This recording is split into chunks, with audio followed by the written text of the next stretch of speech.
So, good morning mga kapatsyam. Tuloy-tuloy lang tayo.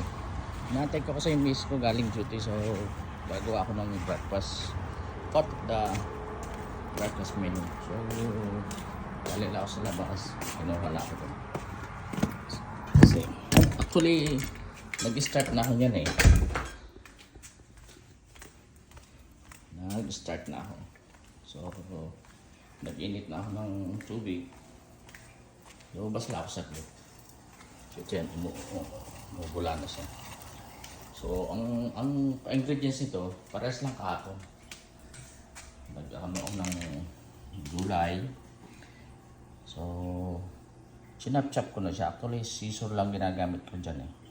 So, ang gagawin natin ngayon ay crab in cone. So, crab in cone, lalagyan natin ng, sabi niya, add 1 egg. Pero ako, gagawin ko 2 egg. Kasi maliit na egg na to eh. So, parehas lang process niyan. So, ito, yung procedure is the same thing.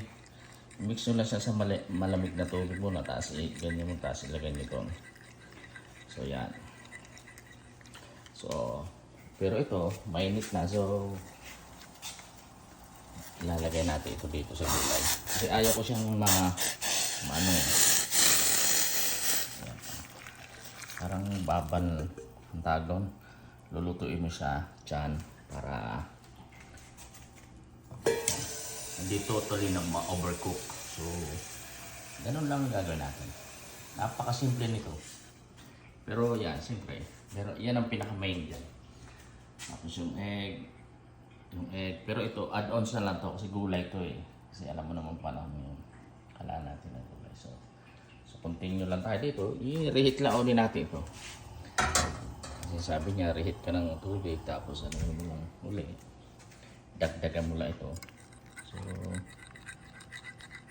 ito lang natin. Very simple lang to. So, ito naman, ayan lang. Ganyan ko lang kasi mamaya okay na yan eh. Parang crunchy para hindi mawala yung vitamins niya. Kasi pag na-overcook, edi overcook. Edi wala na yung sustansya natin. Pero dahil umaga, so kape pa rin tayo. Coffee tayo habang may ano.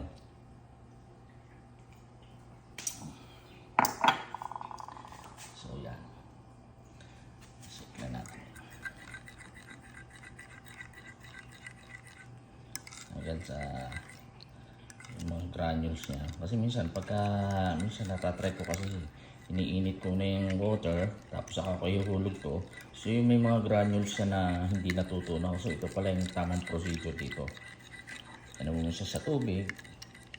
Tapos unti-unti mo siyang lagay. Tapos gumamit ka ng anything na pwede siyang ma-dissolve.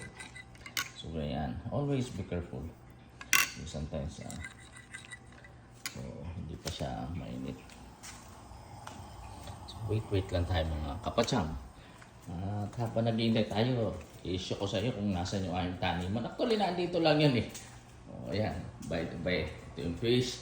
So, usually nandyan lang. Yun no. Yung ano na yun. So, meron pa rin kami mga halaman dito sa loob na maliliit lang. Ito yung ano, sana ko naman yan. So, yun. Yun o. Yan o. Pinataas ko na kasi. So, yan. Yun ang ano na yan. So, lang tayo. Tuloy-tuloy lang. Ito naman yung yan. Mga pagka may egg na naman ako. So ilalagay ko na naman siya sa ilalim niya. So continuous process. Pabalik-balik lang tayo. Pero hindi mo napapansin na very helpful lahat talaga. Yan yan. Pagka may byproduct na ulit ako ng sitaw doon. So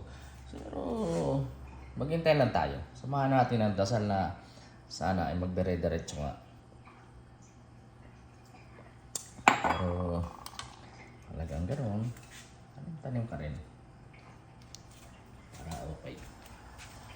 So start natin dito. Lagyan natin ang stand kasi gagamitan ako kasi ito ng ano eh. Kita mo yun.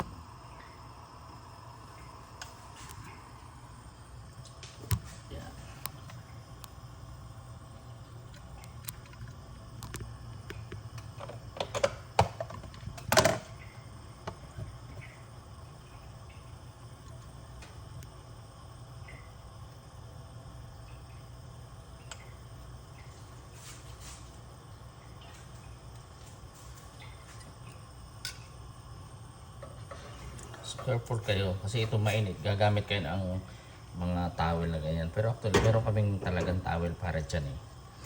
So yung pang ano ba sa mainit. Yung holder na ganyan. Gamit kayo yan. Para ano, para safe ba? Para hindi kayo mag-burn. So okay na to. So ilalagay na lang natin ito. Pero dahil kailangan natin ng ano, so yan o. Mga kapatid. Lagay lang natin sa ganyan.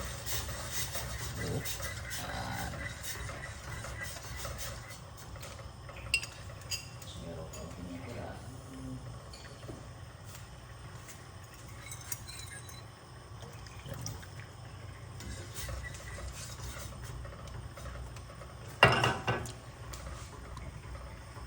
Simple lang yan, pero simple.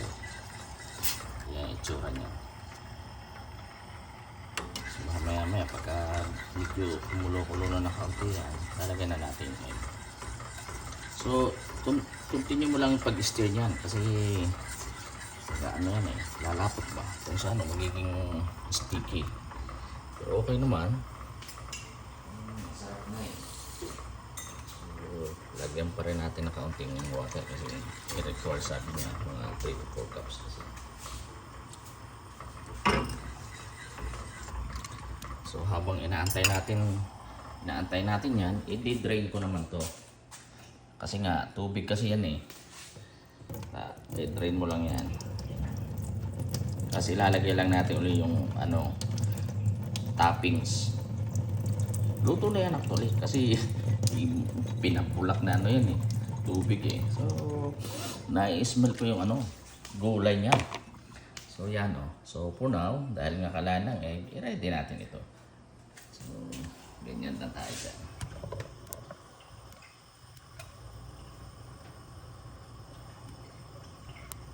Yan o. So yan natin ilagay.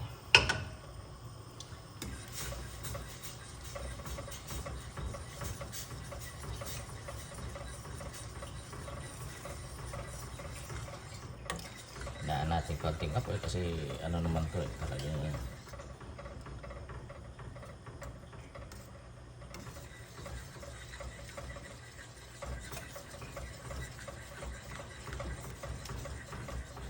isa ito sa pinakamadaling ano lutuin ba, basta meron kang ano, so egg, crack mo lang yan dyan sa ilagay mo lang ulit, then use the other one, i-stir mo siya para kumalo na siya.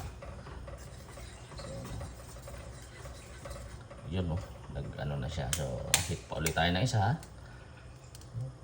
Tuloy-tuloy lang tayo mga kapatsyang. Ano naman ang buhay natin. Minsan eh, pero yung mga natutunan natin yan, ano naman source yan? Siya lang. So, ito na itsura niya ngayon. Sticky na siya. Yan, pwede na to. Naluto yan, pwede na by itself, ito na, pwede na siya, kainin mo na siya o ano, bang soup kasi. So kailangan mo na lang ng sasamahan mo na siya kung anong gusto mo soup for breakfast. So but it's just a part of breakfast din. So, pero ang ginawa ko para maging mas healthy siya, meron naman kami mga extra na gulay sa ano, so yun, sama mo lang siya.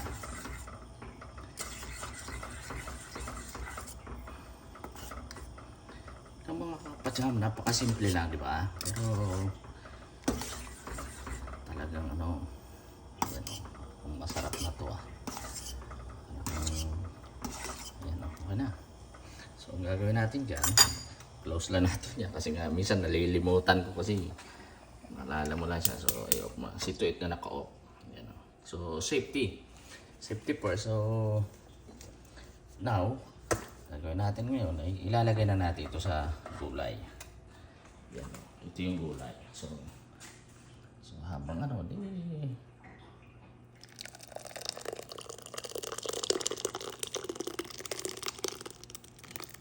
yan no, kita nyo.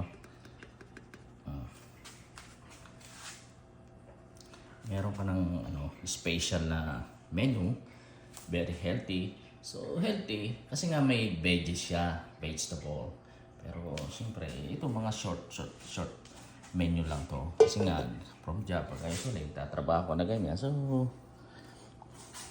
minsan hindi tayo makapagluto basta-basta. So yan ganyan. Naka-ready lang yan. So once again mga kapacham, crab in corn.